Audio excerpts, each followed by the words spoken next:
The ships came without warning. One moment, Earth's sky was clear and blue. The next, it was filled with shadows. Thousands of alien vessels blocked the sun over every major city. They were beautiful in a terrible way. Their hulls shimmered with colors that human eyes had never seen before. They hung in the air like gods waiting to pass judgment.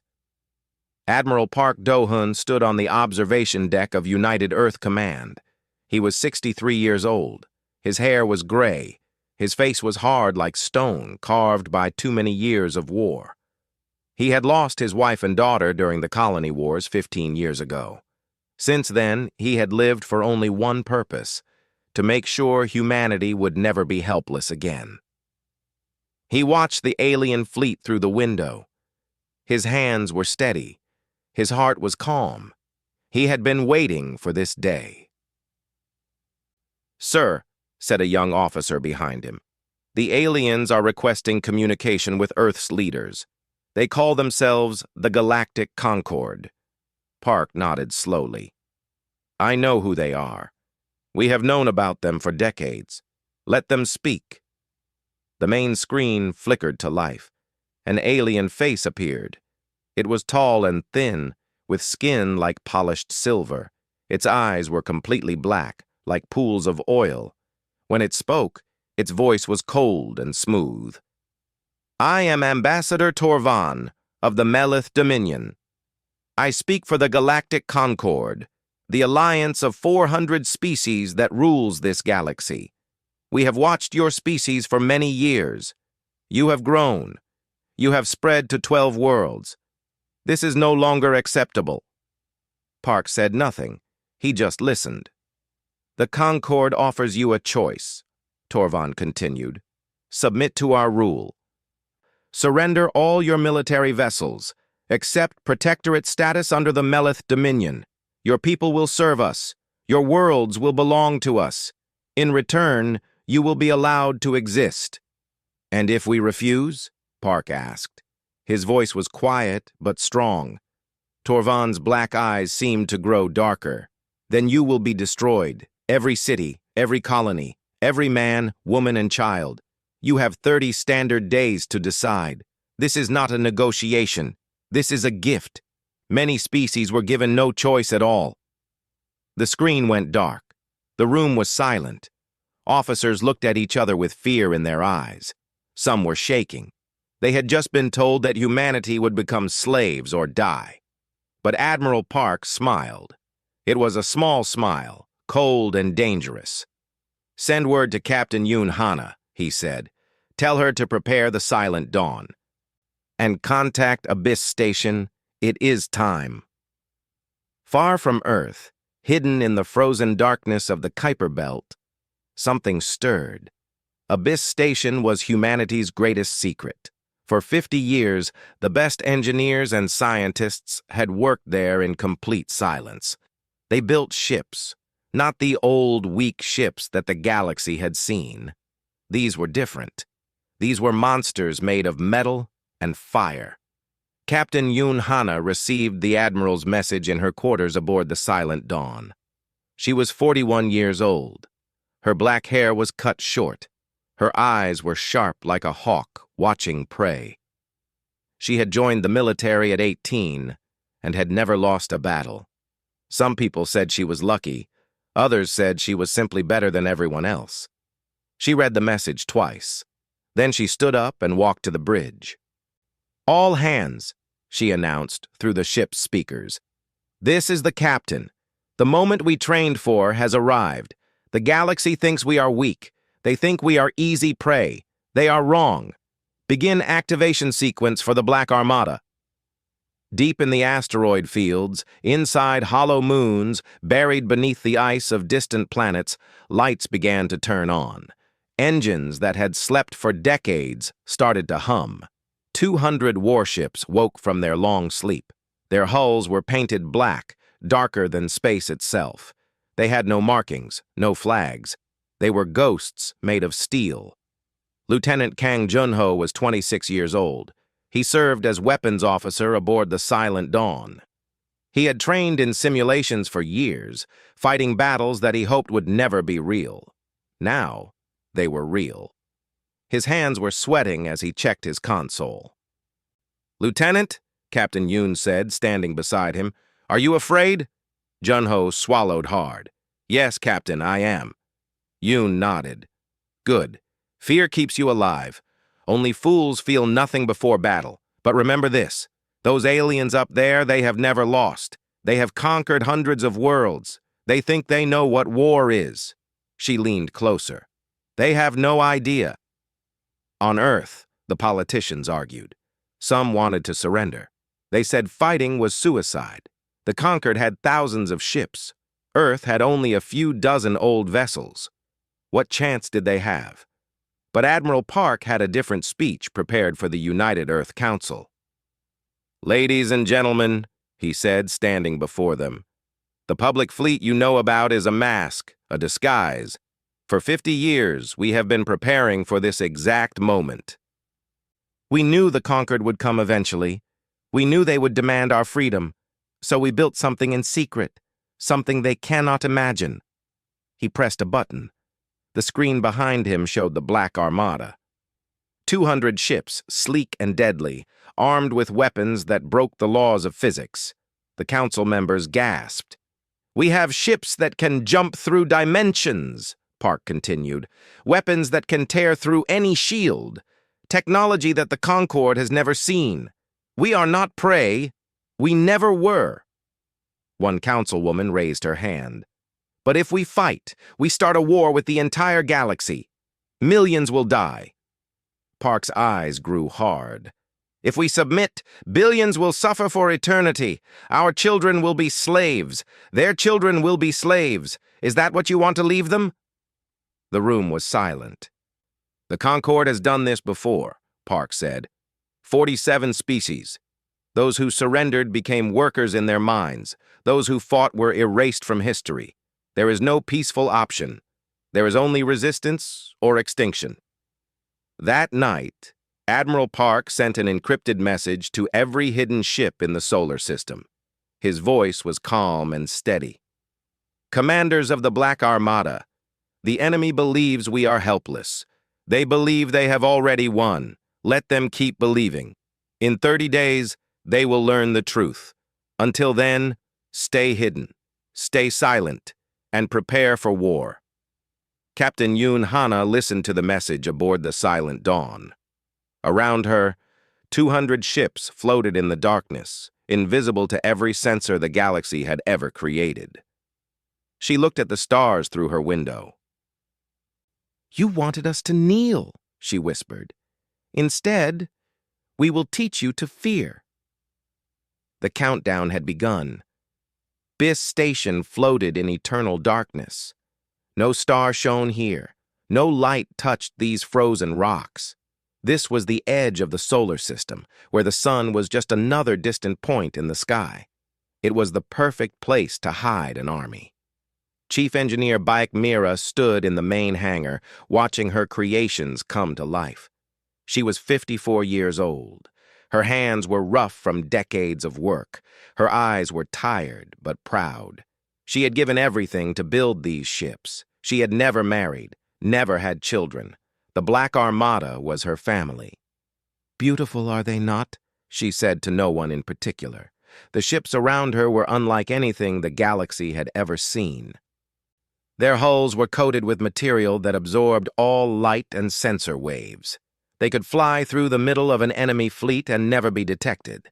Their weapons were powered by captured singularities, tiny black holes spinning inside magnetic cages. One shot could crack a planet in half. But the most terrifying feature was the jump drive.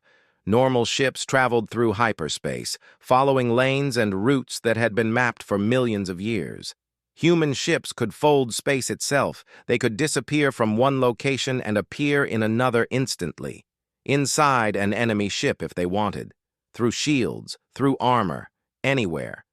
Mira had stolen the idea from a crashed alien vessel found on Mars decades ago, but she had improved it, made it something new, something impossible. Captain Yoon Hana arrived at Abyss Station 3 days after the ultimatum. She walked through the hangar with Admiral Park, both of them silent as they studied the fleet. "How many ships do we have?" Yoon asked. 212 combat vessels, Park replied, plus 40 support ships. It is not enough to fight the entire Concord, but it is enough to hurt them, to make them bleed. Yoon nodded. "And the crews?" "Volunteers only. Every person on these ships knows they might not come home. They chose to be here anyway." In a nearby briefing room, Commander Shin Taiho gathered his pilots.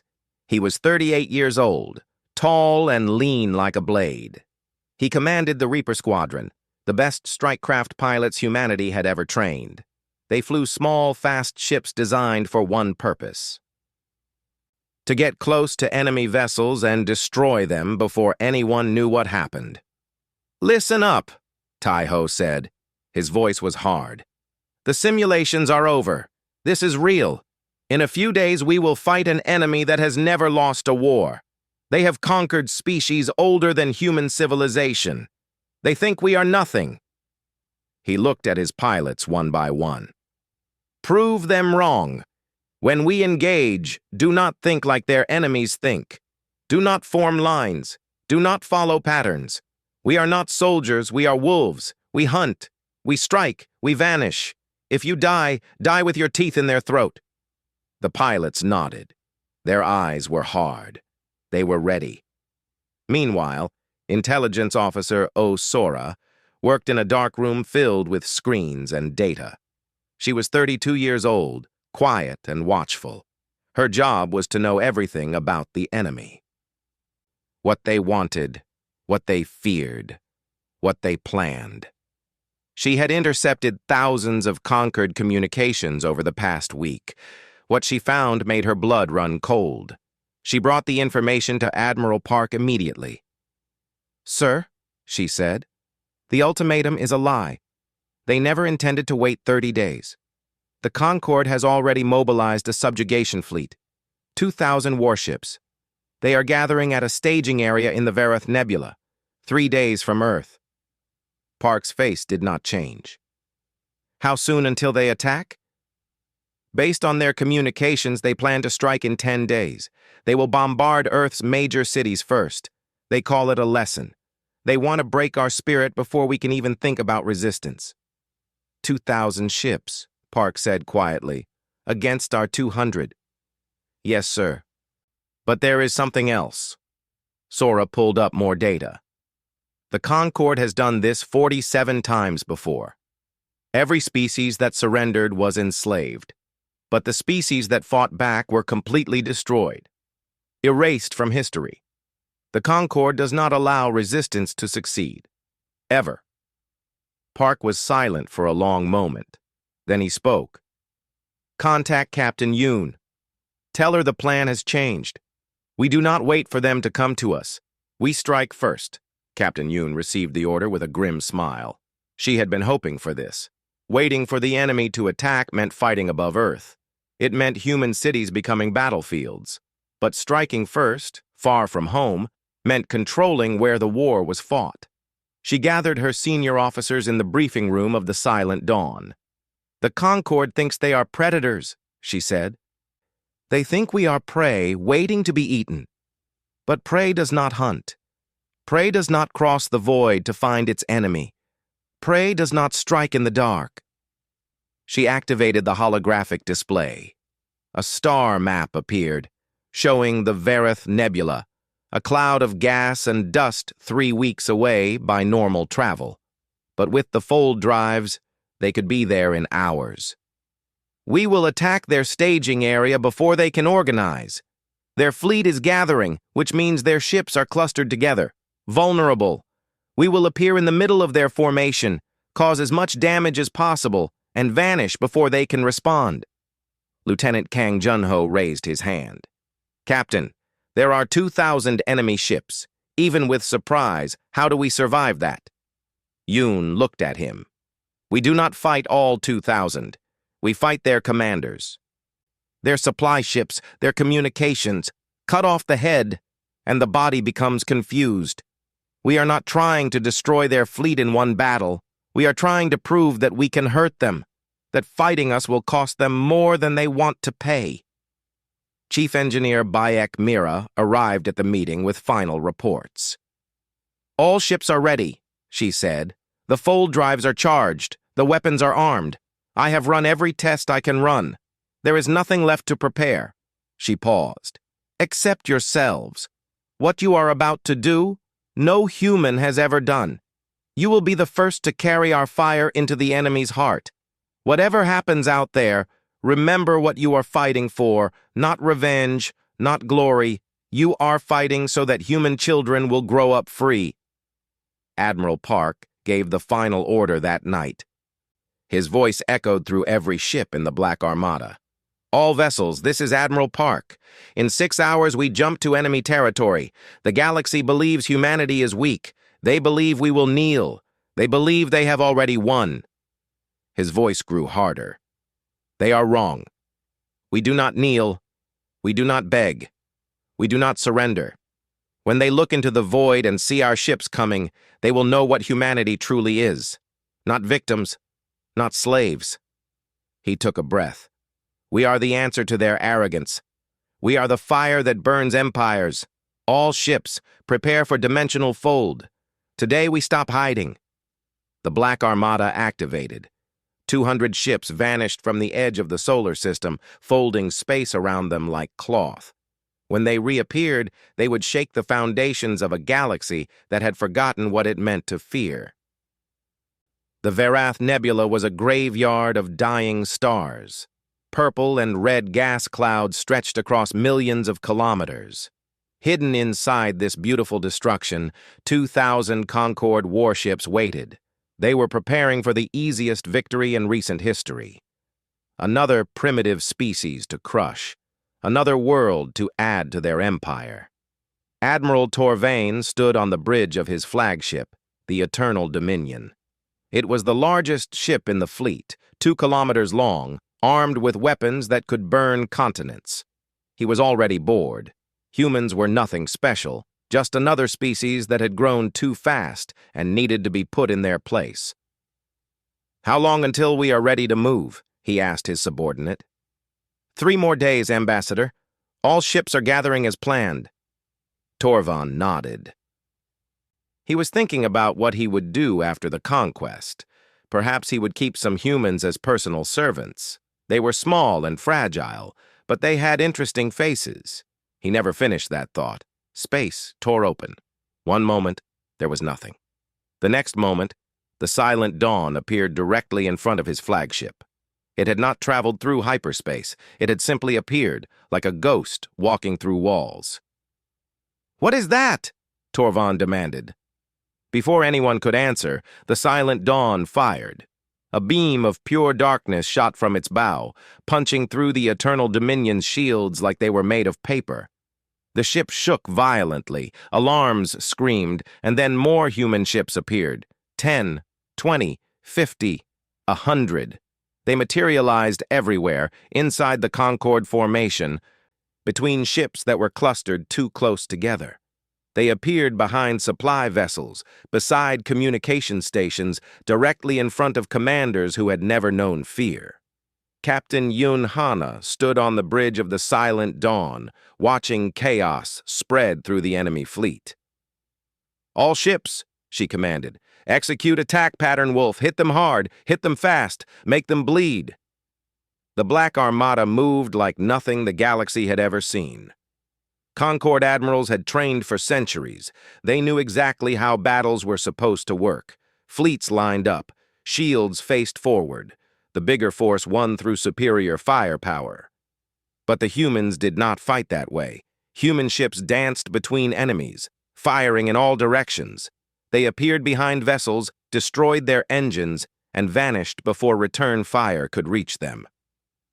They attacked in groups of 3 or 5, overwhelming single targets before moving to the next. They used the Concord's own ships as shields, forcing enemies to hold fire or risk hitting their allies. Commander Shin Taeho led his Reaper squadron straight into the heart of the enemy fleet. His pilots flew small, fast craft that seemed impossible to hit. They weaved between massive warships like insects around giants. "Reaper 3, with me," Taiho ordered. "We are going for the flagship." "Commander, that ship is 2 kilometers long," his wingman replied. "Its shields alone could stop a moon." "Shields only work if they know where you are coming from. Follow my lead." Taiho activated his micro-jump drive. His tiny ship folded space around itself and reappeared on the other side of the Eternal Dominion's shields, inside its defenses. Before the flagship could react, Taiho fired his entire weapon load directly into its engine section. The explosion was massive. The Eternal Dominion shuddered. Its engines died. The flagship of the Concord fleet was now drifting helplessly. Lieutenant Kang Jun-ho was having the worst and best day of his life. He sat at his weapons console on the Silent Dawn, firing at targets faster than he could think. His training took over. His hands moved on their own. Every shot found its mark. "Enemy destroyer incoming!" someone shouted. Junho saw it on his screen. A Concord destroyer, smaller than the flagship but still dangerous, was charging directly at them. Its weapons were powered and ready to fire. "I have it," Junho said. His voice was calm. He did not know where that calm came from. He adjusted his targeting. The Silent Dawn's main weapon charged. He fired. The beam cut through the destroyer's center. The ship split in half. Both halves exploded a moment later.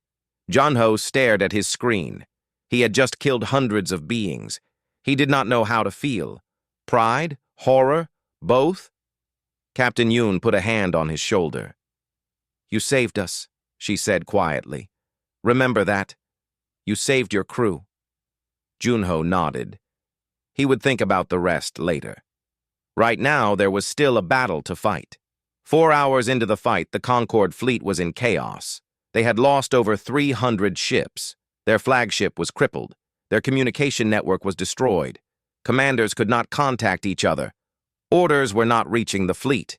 Ambassador Torvan, bleeding from a wound on his head, stumbled to an emergency console. "All ships retreat!" he screamed. "Fall back to secondary positions! Retreat!" The Concord fleet began to run. Ships that had never fled from anything turned and accelerated away from the nebula. Human ships chased them, picking off stragglers, but Captain Yoon gave the order to stop. "Let them go," she said. "We have made our point." When the battle ended, the Black Armada had destroyed 600 Concord ships. Humanity had lost only 12. It was a victory beyond anything they had hoped for. But Chief Engineer Bak Mira, watching the battle data from Abyss Station, did not celebrate. She looked at the numbers. 600 enemy ships. Each ship had a crew of hundreds or thousands. She had just helped kill hundreds of thousands of beings. Her weapons worked perfectly. That was the problem.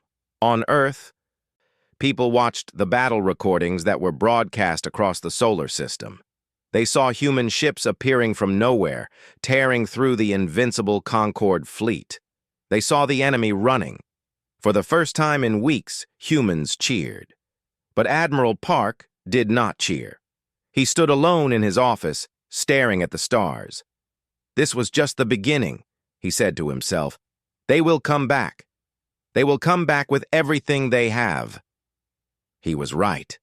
Across the galaxy, the Concord High Council received word of the defeat. They sat in their ancient chamber, beings who had ruled for thousands of years, and they could not believe what they were hearing. A primitive species had not only resisted, they had attacked. They had won.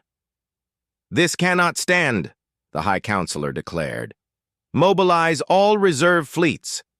Awaken the World Enders." The World Enders were ships so terrible that the Concord had used them only 3 times in their entire history. Each one could destroy a planet with a single shot. They had been sleeping for centuries, waiting for a threat worthy of their power. Now, they would wake. Ambassador Torvain, recovering from his wounds, sent a message to the Concord Council. "I was wrong about the humans," he said. His voice was no longer cold and smooth. It was shaking. They are not prey. They are not like any species we have faced before. When we attacked them, they felt fear. But they did not let fear control them. They used it. They became something else. He paused. They became predators. And now they have tasted blood. Captain Yoon Hana stood on the bridge of the Silent Dawn as the Black Armada regrouped. Her crew was exhausted but alive. They had done the impossible. But she knew this war was far from over. "All hands," she announced. "Rest while you can. The conquered will not forget what we did here today. They will come for us with everything they have. And when they do, we will be ready." She looked out at the stars. Today, humanity stopped being prey. Today, the galaxy learned to fear us. Whatever comes next, they will never forget this day. The first battle was over. The real war was about to begin. What began as a defense of Earth had become something larger. Species that had lived under Concord rule for thousands of years heard about the humans who had made the masters run. Slaves whispered in the dark. Workers looked up from their chains. Hope, a feeling many had forgotten existed, began to spread like a disease the Concord could not cure. Rebellions broke out on 100 worlds. Some were crushed quickly, others held on.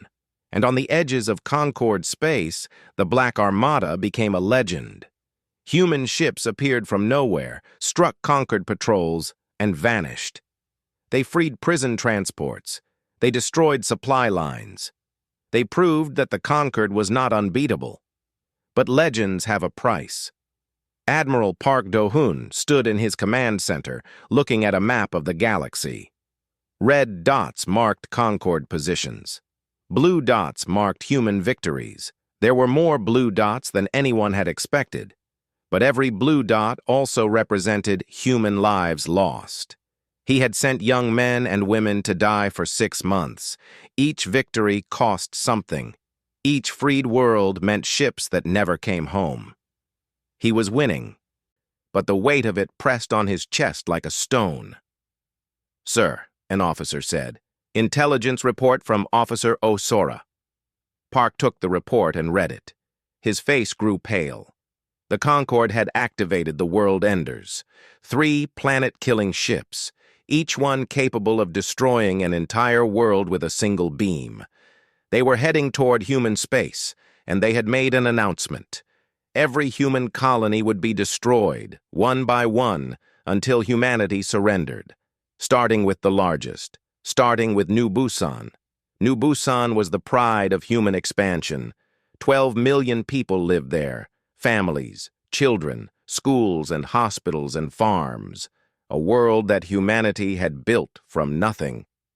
The Black Armada moved immediately. Captain Yoon Hana pushed the Silent Dawn to its limits, folding space again and again to reach New Busan in time. But the World Enders were already there. She arrived just in time to watch. The World Ender was a ship like no other. It was shaped like a spike, 10 kilometers long, black as a hole in space. It hung above New Busan like death waiting to fall. "All ships attack!" Yoon screamed. "Everything we have!" The Black Armada fired. Missiles, beams, everything they had struck the World Ender. Its shields absorbed everything. The weapons that had torn through Concord fleets did nothing.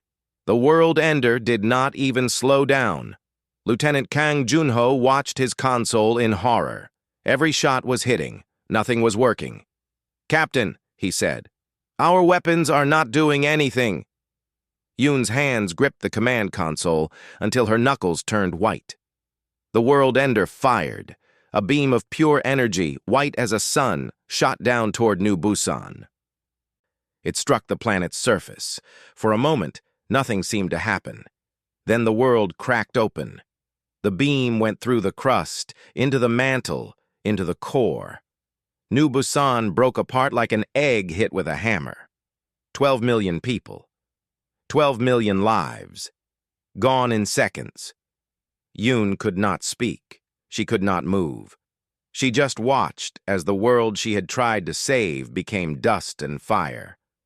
Around her, crew members were crying. Some were screaming. The pilots of Reaper Squadron, who had never hesitated in battle, sat frozen in their cockpits. Commander Shin Tae-ho's voice came through the radio, broken and empty. "Captain, what do we do?" Yoon did not answer. She had no answer. The World Ender turned and jumped away. It was already heading for the next target. On Earth, people watched the destruction of New Busan in real time. Anger exploded. Crowds gathered outside government buildings demanding revenge. Some wanted to use the captured alien technology to destroy Concord homeworlds. An eye for an eye, a planet for a planet. Admiral Park faced the council again. This time, they were not afraid. They were furious. "We have the technology to strike their worlds," one councilman shouted. "Why are we not using it? They killed 12 million of our people." Park stood quietly, letting the anger wash over him. "Because that is what they want," he finally said. "They want us to become like them. They want us to kill civilians, burn cities, murder children who had nothing to do with this war. If we do that, we prove that they were right to try to destroy us." "They killed our children," another voice screamed. "Yes," Park said, his voice cracked. "They did. And it is the worst thing I have ever seen. But if we respond by killing their children, we do not defeat them. We become them. And then what was the point of fighting at all?" The room went silent. "We will stop the world enders," Park continued. "We will end this war. But we will do it without becoming monsters. That is what makes us different. That is what makes us worth saving." Captain Yoon Hana was captured 2 weeks later. She had led a mission to rescue prisoners from a conquered transport. The mission succeeded, but her ship was damaged. She ordered her crew to escape while she held off pursuit. By the time Lieutenant Kang Junho realized what she had done, it was too late to go back. She was taken to a Concord interrogation facility. For 3 weeks, they tortured her. They wanted the location of Earth's hidden bases. They wanted the secrets of the Fold Drive. They wanted everything. She gave them nothing. Junho led the rescue mission himself. He was no longer the uncertain young officer who had trembled before his first battle. He had watched a world die. He had lost his captain. Something inside him had changed. His team infiltrated the facility at night. They moved like ghosts, killing silently, leaving no trace.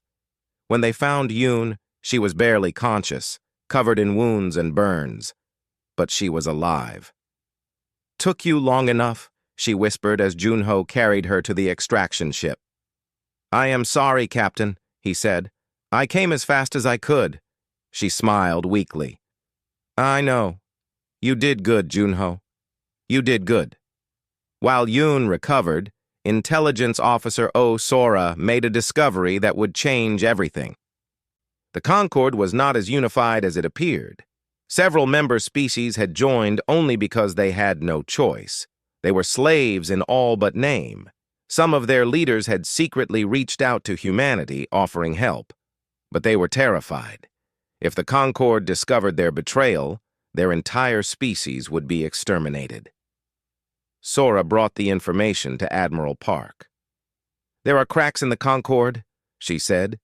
"If we can exploit them, we might be able to break their alliance from within." Park studied the data. Hope flickered in his tired eyes.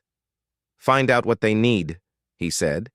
"Find out what would make them willing to stand with us openly." Chief Engineer Baek Mira had been working on something new, a weapon that was not a weapon, a project she called Horizon. She presented it to Admiral Park in a secret meeting. "The Concord controls information," she explained. "Most species do not know the truth about what the Concord has done, the genocides, the enslavement. It has all been erased from their records. If we can broadcast the truth to every world at once, we can shatter their control without firing a shot." "How do we broadcast across the entire galaxy?" Park asked. "There is a transmission array on Melith Prime, the conquered capital. If we can take control of it, even for a few minutes, we can reach every world in their empire." Park was silent for a long moment. That means flying into the heart of enemy territory, past their entire remaining fleet, to a planet that has never been attacked in 10,000 years. Mira nodded. Yes, it would be a one-way mission. Park looked at the plans. He thought about New Busan. He thought about the children who would grow up as slaves if they failed. He thought about what humanity could become if they won the wrong way. Prepare the mission, he said finally, but make it a volunteer crew only. No one goes who does not choose to go. Captain Yoon Hana, still healing from her wounds, was the first to volunteer. I watched a world die because I was not fast enough, she said. I will not watch another. If this mission can end the war, I will fly it myself.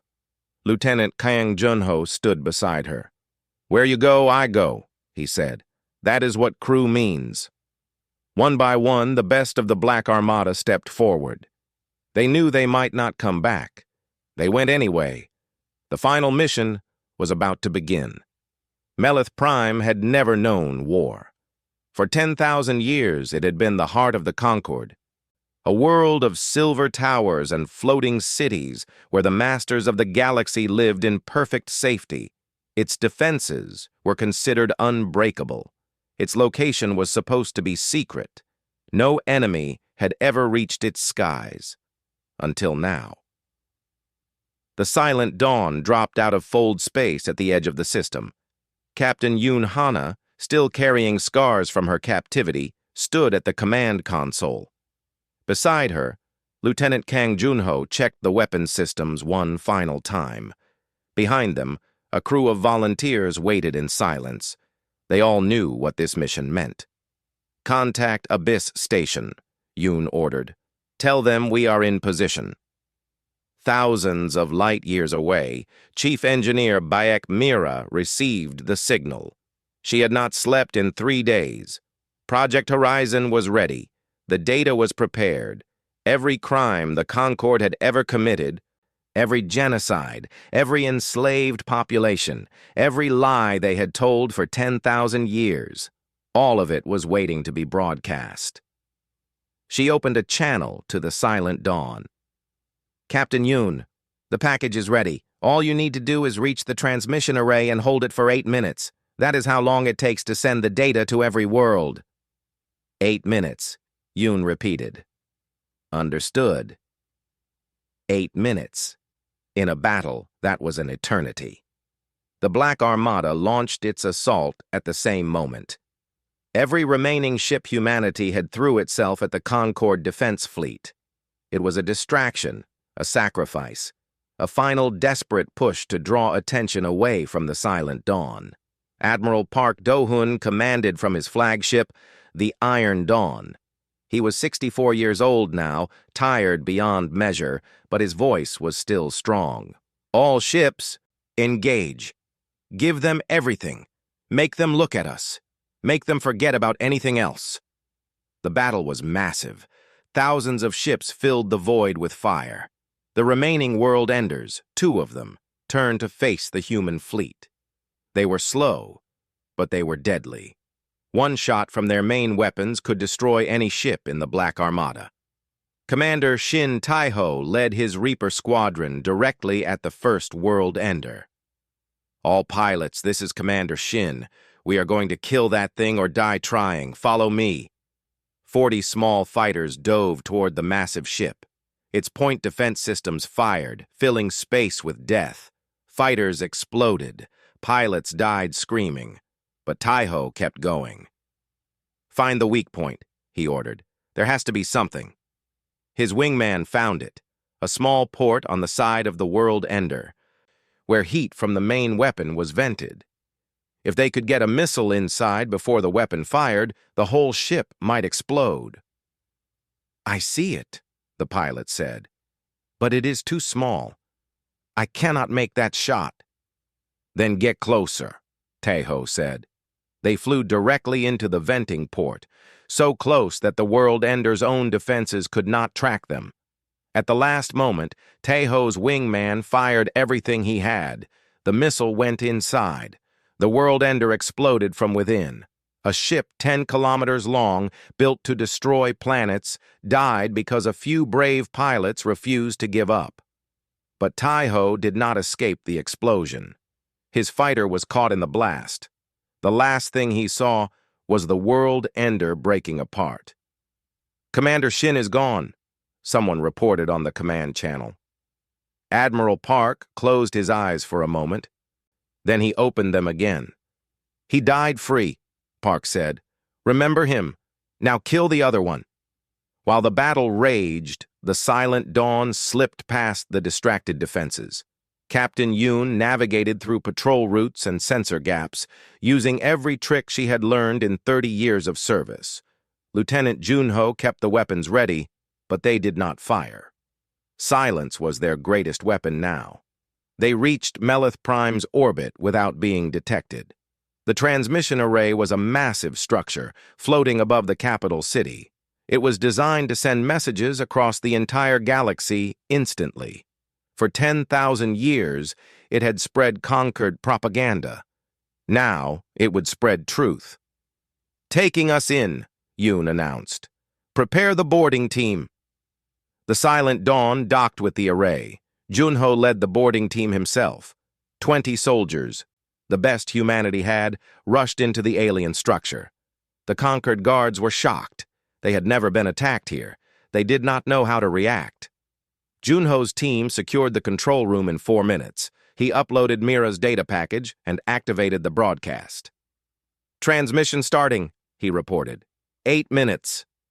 That was when the Concorde finally realized what was happening. Alarms screamed across Melith Prime. Every ship in the system turned toward the transmission array. The distraction had failed. The enemy was coming.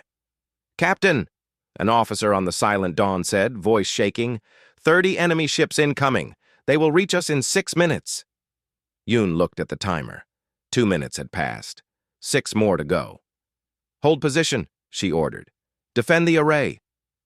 The Silent Dawn turned to face the incoming fleet. It was 1 ship against 30. There was no way to win. There was only the mission. "All weapons, fire at will," Yoon commanded.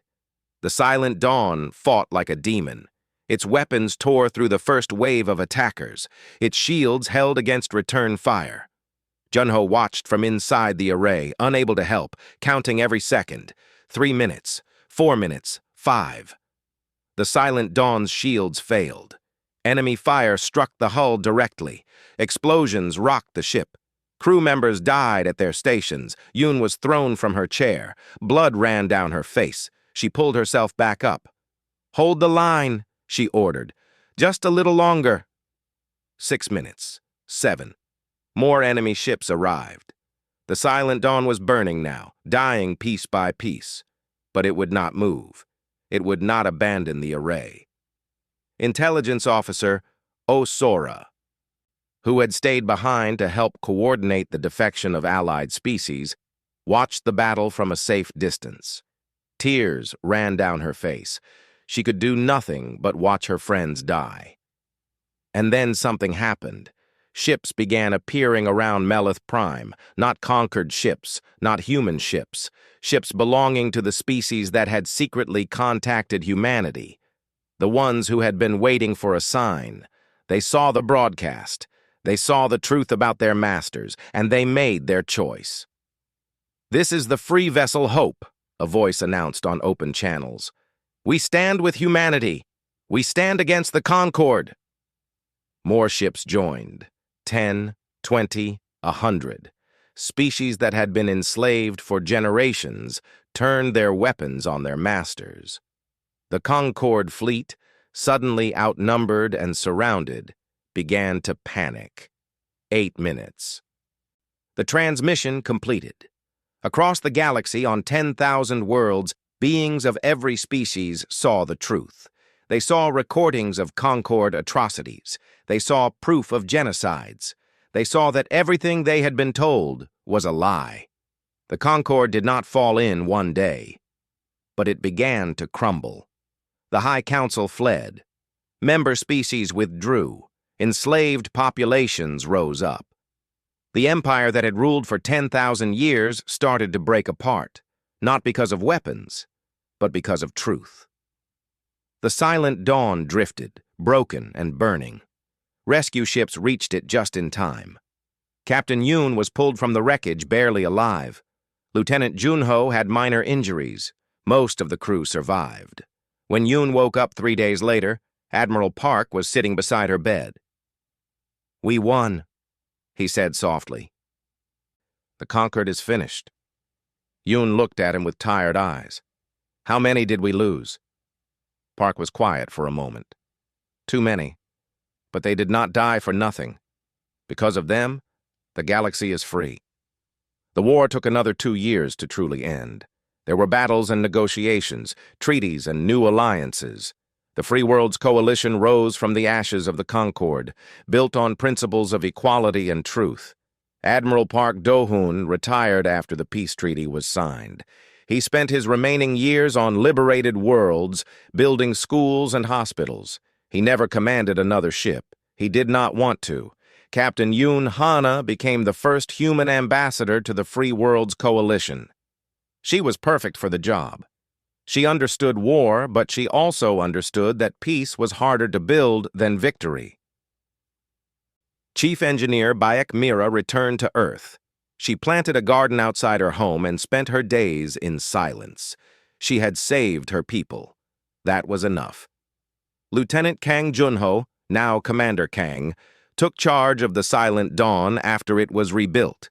He led patrols along the edge of known space, protecting the new peace. Years later, Junho visited a memorial on New Busan. The planet had been rebuilt, slowly, carefully. 12 million people had died there. Their names were carved into a wall that stretched for kilometers. A child approached him as he stood looking at the names. "Are you Commander Kang?" the child asked. Junho looked down. "Yes." "My teacher said you fought in the war. She said you were on the ship that saved everyone." Junho knelt to meet the child's eyes. "It was not just one ship. It was many ships, many people. They gave everything so that you could be here." "Why did they fight?" the child asked. Junho thought about Shin Tai-ho, who flew into a planet killer. He thought about the crew members who died at their stations. He thought about Yoon, bleeding on the bridge, refusing to retreat. "They fought so you could ask that question freely," he said. The child nodded, not fully understanding. But one day, she would. Junho stood and looked up at the stars. Somewhere out there, new civilizations were waking. New species were discovering that they did not have to be afraid. The galaxy was still vast and dangerous, but it was no longer ruled by fear. Humanity had refused to kneel, and in doing so, they had set the universe on fire. A fire of freedom, a fire of truth, a fire that would never go out.